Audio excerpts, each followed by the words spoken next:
Hello, welcome to Pike Creek Farm. My name is Renee, and I'm so happy to have you here today.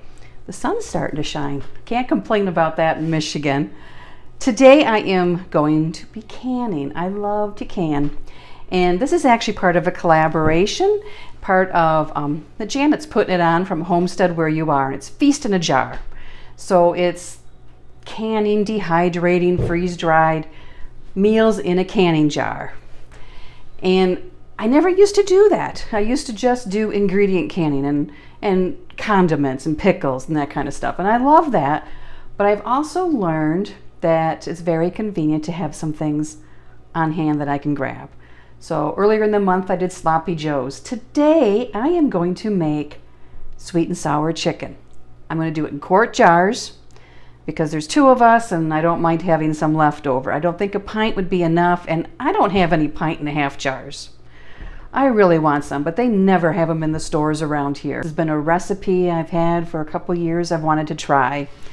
And I kind of got stuff prepped. So the sauce and everything is going to be, this is an old cookie sheet, but it's seasoned well and it works well. So ignore the ugliness. We are going to cook chicken on it.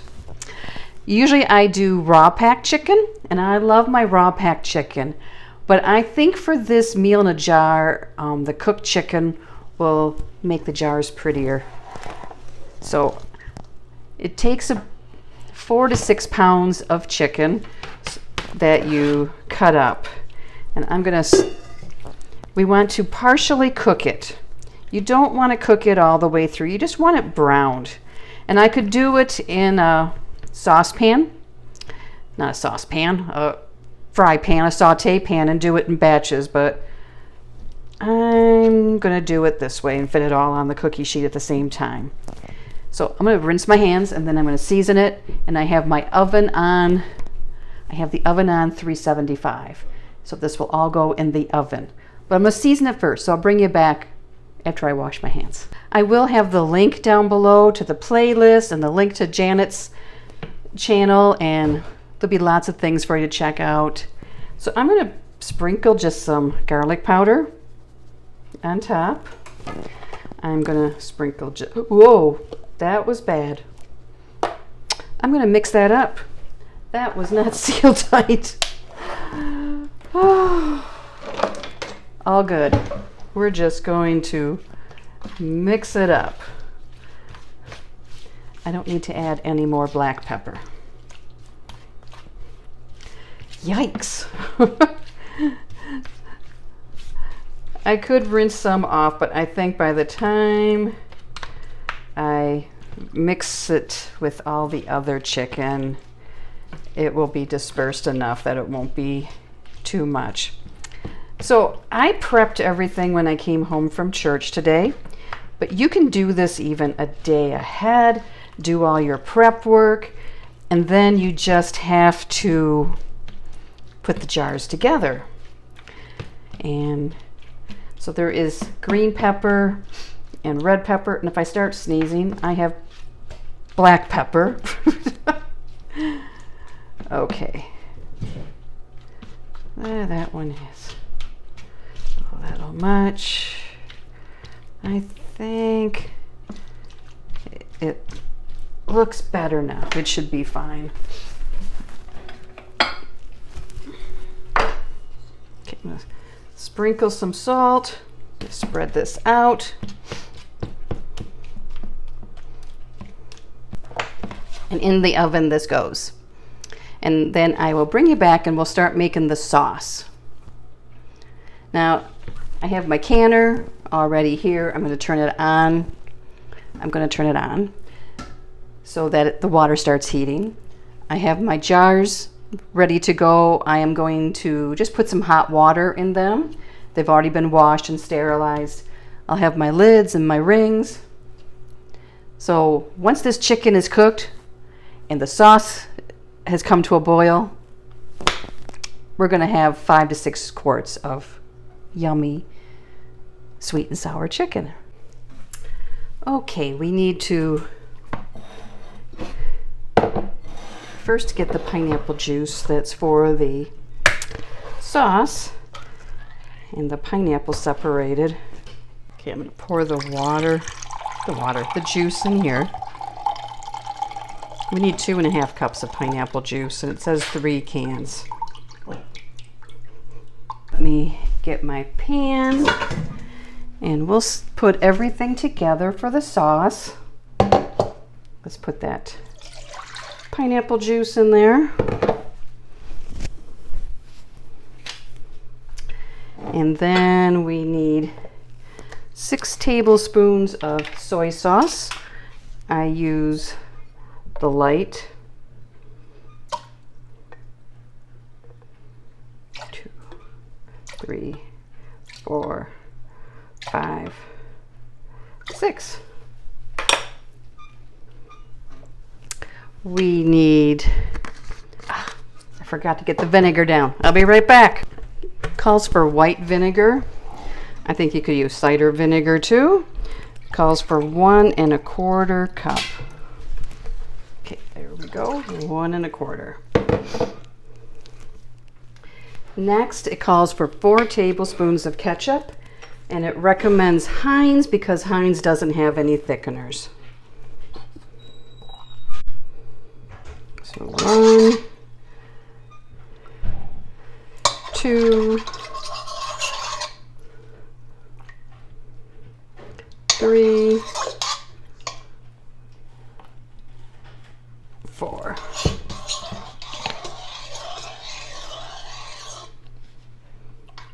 Clean it off.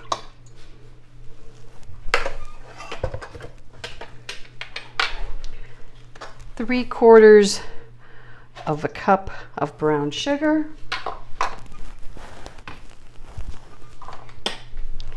And 1 teaspoon of ground ginger.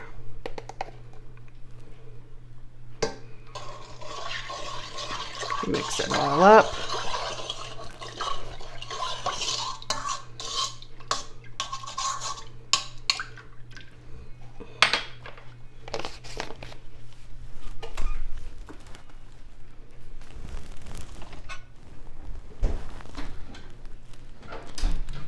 I'm going to check on the chicken. The chicken is done. The outside is cooked. It's still a little raw in the middle, a little pink. So I'm going to put it in this bowl.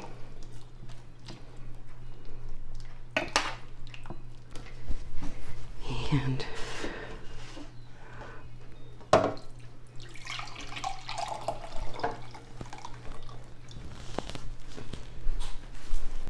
ended up with 3/4 of a cup. So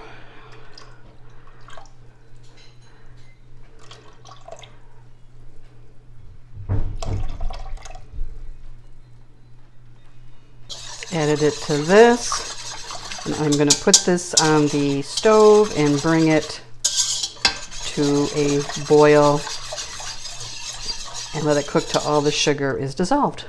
And I'll bring you back, and then we'll be ready to jar everything up. It calls for 2 green peppers. I could not find 2. Found 1 very large one in the store. So, and then it calls for 1 red. So I added a red and a yellow. My husband said it was really colorful.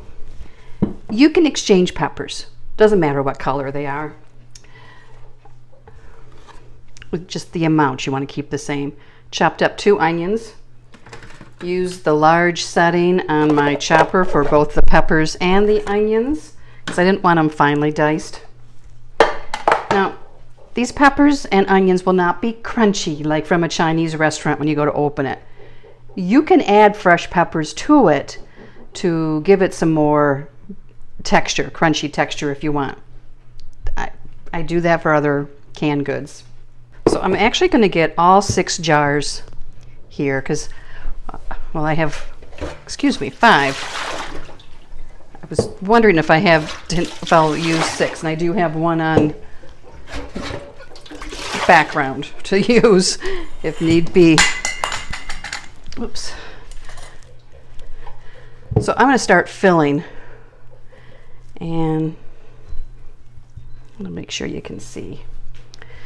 So we're going to do this in layers. First, we're going to do about half of meat, and then 1/4 onions and 1/4 peppers, and, well, I guess it's more like 1/3 of meat.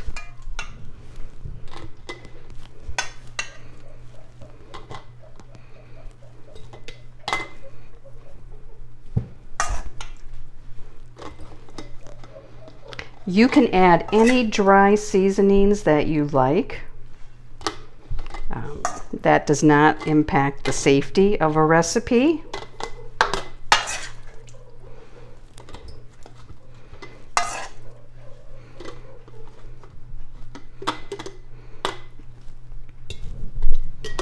The headspace on this is 1 inch.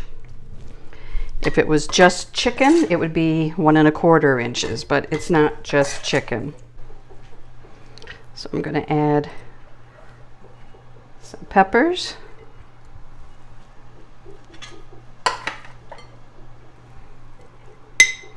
Some onions.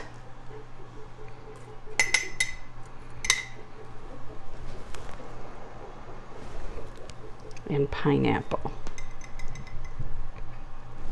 That pineapple has some of the peel on it.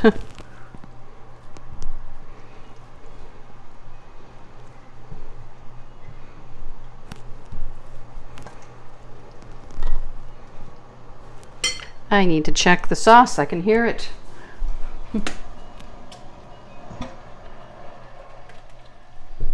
Came to a boil and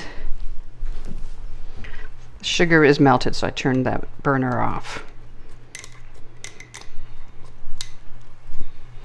Once I get all the jars filled how I want, then I'm going to add some more peppers. Once the jars are all filled, I will put the sauce in them. And I tasted the sauce. It's really good. It's not too sweet. Make sure it doesn't need any more solids.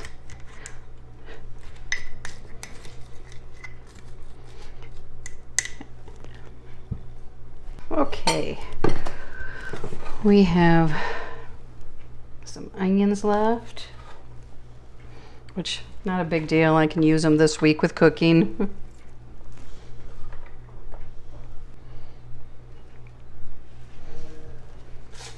So let me bring over the sauce.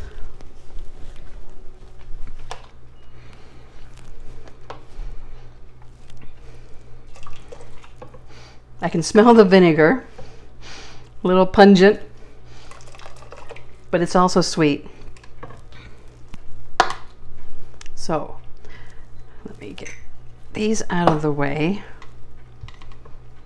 Get you so you can see this good.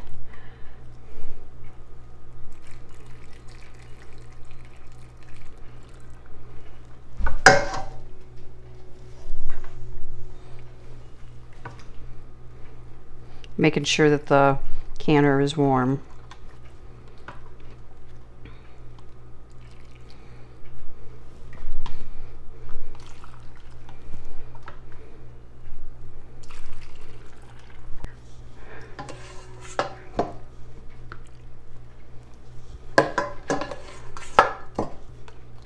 Okay, let's debubble and see where we are.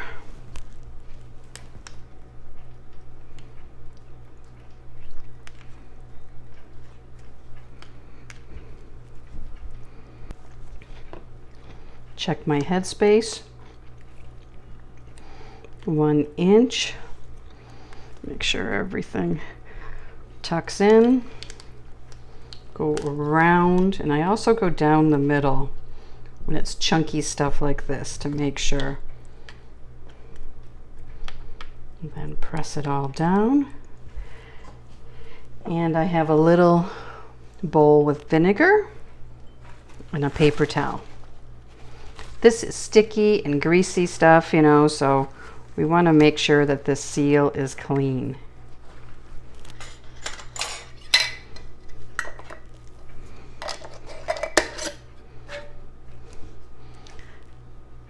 Put the flat on, put the ring finger tight when it stops.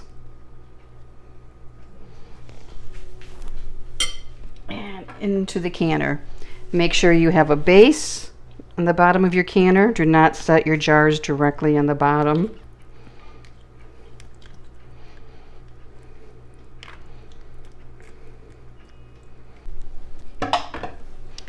So when I get them all in there, I will put the lid on. I've done my safety check. I'll do it again.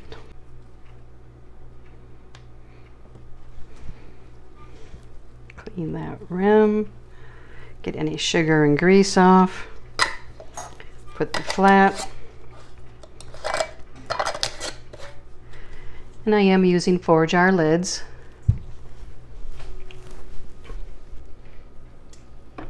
Okay, 5 wide mouth quarts. 5 wide mouth quarts in there. No sauce left. Here's my lid.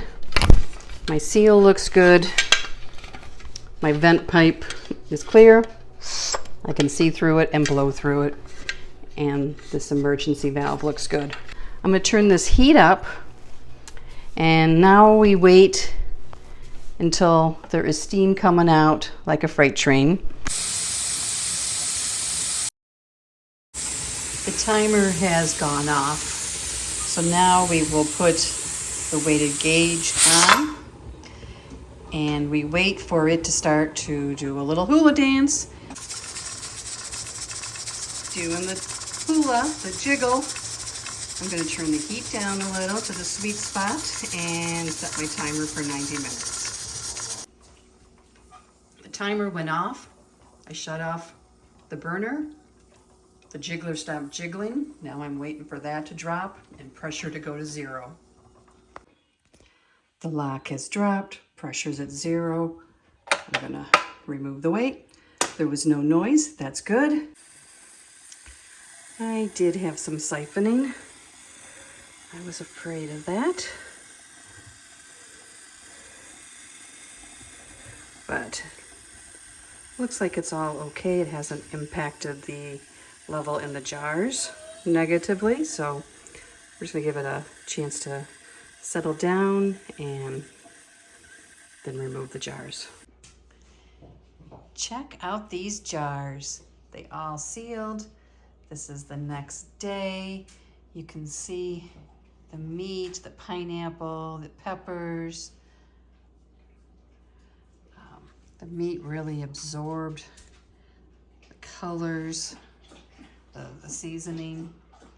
So to have this for dinner, all I gotta do is open it up, cook some rice, even buy a bag of pre-cooked rice. You can put it on mashed potatoes. If I want to thicken it, just add a cornstarch slurry. If I can say that, cornstarch slurry, as I warm it up. So I'm going to wash these up. I already took the rings off. I'm going to wash these up and label them and put them down in my pantry. And I have one cabinet that is just meat and meals, so this will go in that cabinet. Like this video, push the like button. It really helps my channel. And if you want to see more videos on canning and baking and vintage recipes, push the subscribe button. I would love to have you here at Pike Creek Farm. So see you next time at Pike Creek Farm.